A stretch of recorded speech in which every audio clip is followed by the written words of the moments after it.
du côté de chez Sam.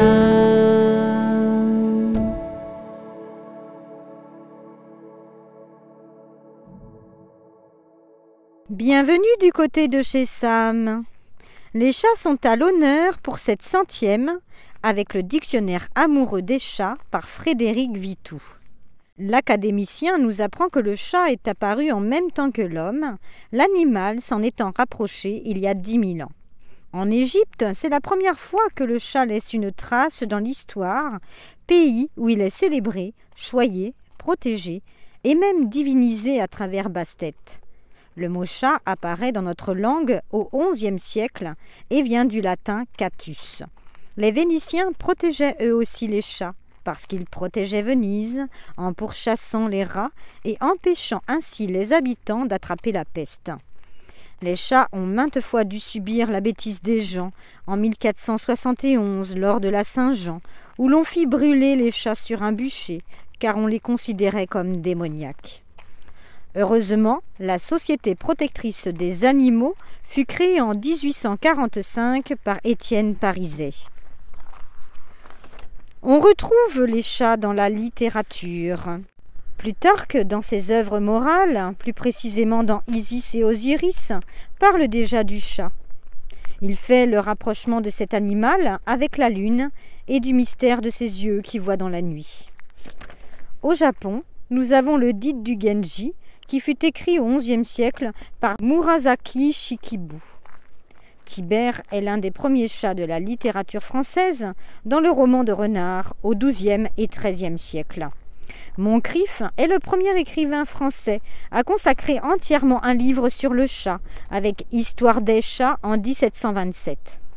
On trouve aussi des chats dans les fables de La Fontaine, dans Peine de cœur d'une chatte anglaise de Balzac, dans les contes du chat perché de Marcel Aimé, dans Le Capitaine Fracasse de Théophile Gautier ou dans Noé de Jean Giono. Il y a aussi Le chat qui s'en va tout seul de Kipling et Chat d'Ultar de Lovecraft. En bande dessinée, nous avons Pompe à chat de Ciné en 1956, Le chat de Géluc dès 1983 et Le chat du rabbin de Johann Sfar à partir de 2002. Concernant la peinture, Frédéric Vitou apporte sa propre interprétation de certains tableaux comme l'Annonciation de Lorenzo Lotto ou le combat de chat de Bernard Hertz. Au cinéma, c'est Pomponnette la chatte la plus célèbre dans le film La femme du boulanger de Marcel Pagnol. Concernant la pub, Maurice apparaît dès 1969 sur le petit écran pour des publicités pour pâté pour chat.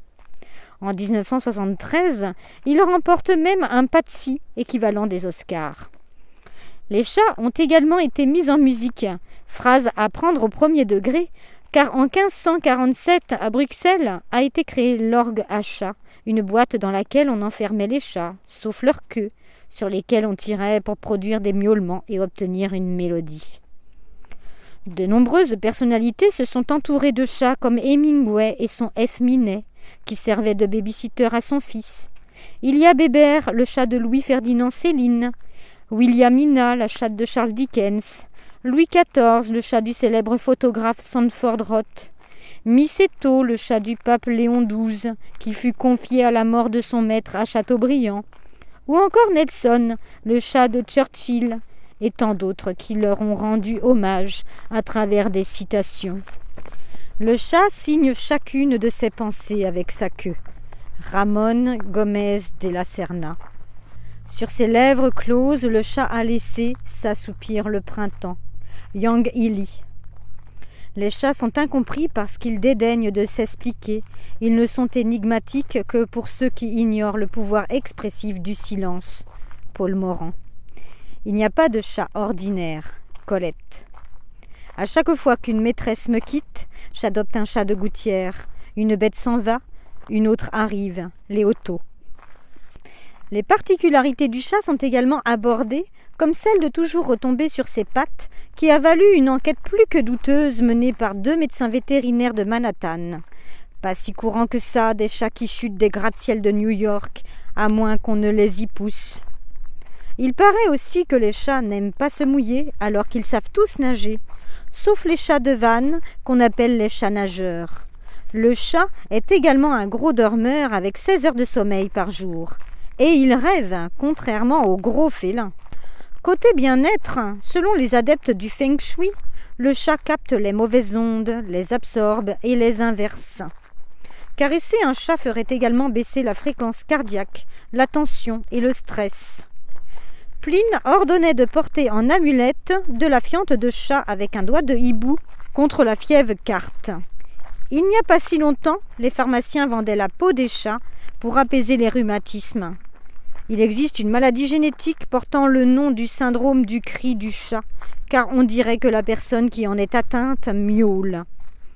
On retrouve le chat dans des proverbes. Penaud comme un chat qu'on châtie. Personne ne veut attacher la sonnette au cou du chat. Écrire comme un chat. Le chat nourrit également de nombreuses superstitions. Les chats noirs portent malheur, sauf s'ils portent au cou la marque de l'ange ou doigt de Dieu. On lui attribue aussi la prescience de la mort.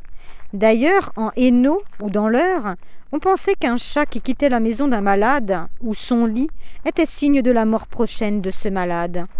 On retrouve les mêmes croyances en Orient ou en Afrique.